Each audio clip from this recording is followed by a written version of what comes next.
Hey podcaster, meet Acast. We're the top independent podcast network for creators in the know. We empower you to develop your podcast idea, find your audience, and grow listener relationships wherever those listeners are.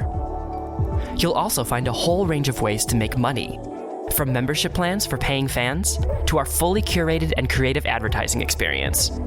Visit acast.com/network to find out more. Acast, for the stories.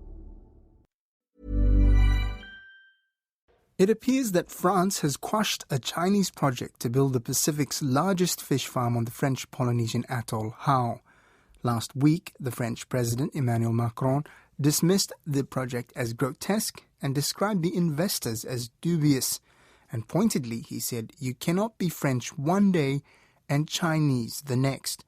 My colleague Walter Zweifel has been following the story and he joins me now. So, Walter, what is this Hao fish farm? Well, the project was formally launched in 2015 by a Chinese company called Tahiti Nui Ocean Foods, which is a subsidiary of a Chinese group Tianrui. Originally, the project was said to be worth about $1.4 billion, and 3 years ago it was still claimed to be able to employ about 10,000 people. As plans evolved, it was downgraded to an investment worth about $320 million. It was to cover costs for fish cages, storage facilities, accommodation, power and desalination plants, and a fleet of boats as well as ships to carry frozen fish to Papeete. And so what happened? Well, essentially very little happened. In 2018, a supposedly final deal was signed with the French Polynesian government, which agreed to exempt this company from any tax for 30 years on the importation of materials and fuel. It also agreed to several other tax holidays for a period of 10 years after the project had been completed. Yet construction didn't start, despite the government spending up large to provide basic infrastructure. Now, the French President Emmanuel Macron has called the project grotesque. Is that right?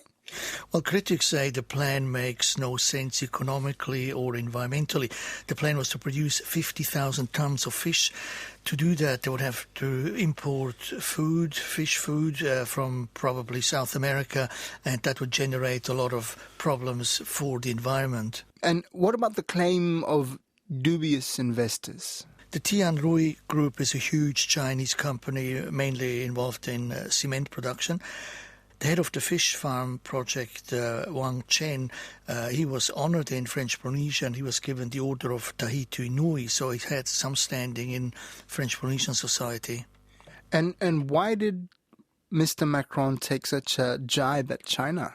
Well, it seems to tie in with his policy of this Indo-Pacific axis that he wants to build or maintain or strengthen towards any advances of China. The axis goes from Paris via India, Canberra, New Caledonia to French Polynesia. It's a theme that has been recurring in his visits and talks in the region when he was in Australia, New Caledonia, and also again in French Polynesia. So for him, this objection to the project seems to be driven largely by geopolitical considerations. He also then, of course, said that for a small country it is important to have protection, i.e. for French Polynesia to be under French protection. It's a massive project that he's now sort of stopped. Has he proposed anything in its place? Yes, he has. He thinks that there should be this type of French institution built here, which is linked to educate young people. Essentially, it's a military-type training program that you would like to have there, keeping in mind that employment or unemployment is an issue, and this project would give some employment for young people in Hao and surrounding islands, and interestingly, of course, will tie in with his militaristic approach to this whole issue of what Hao is. And what has the reaction been in Tahiti? The reaction has been conspicuous silence. The French Polynesian government, which has been backing this project, which has ploughed in money into this project, has not come out, said anything. They were contacted by local media. They had no reply. The company itself has not replied either. So there is just silence. Vox pop type comments are sort of mixed. People have been waiting for a long time for this project to go ahead. There have been huge expectations that it would generate spin-off on Howe Atoll.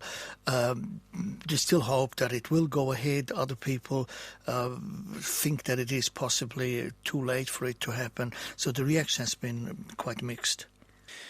Now, apart from the fish farm, Howe has some historical significance in terms of France's nuclear weapons test legacy in the Pacific.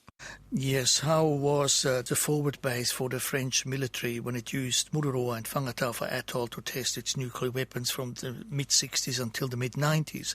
Now, Howe... for this purpose, there were military bases there. They also built a very long runway, which is more than 3 kilometers long, and that runway is basically the only one of such length anywhere between Tahiti and South America, or be it the Easter Islands. So it is a significant piece of infrastructure. The idea, of course, was also that you could fly fish from this runway straight to China. That was part of the original project. Howe, however, has the disadvantage that it is still left with remnants from these military days, i.e. they talk about rubbish that could possibly be contaminated, so work has not been completed in cleaning up the atoll for civilian use in that context.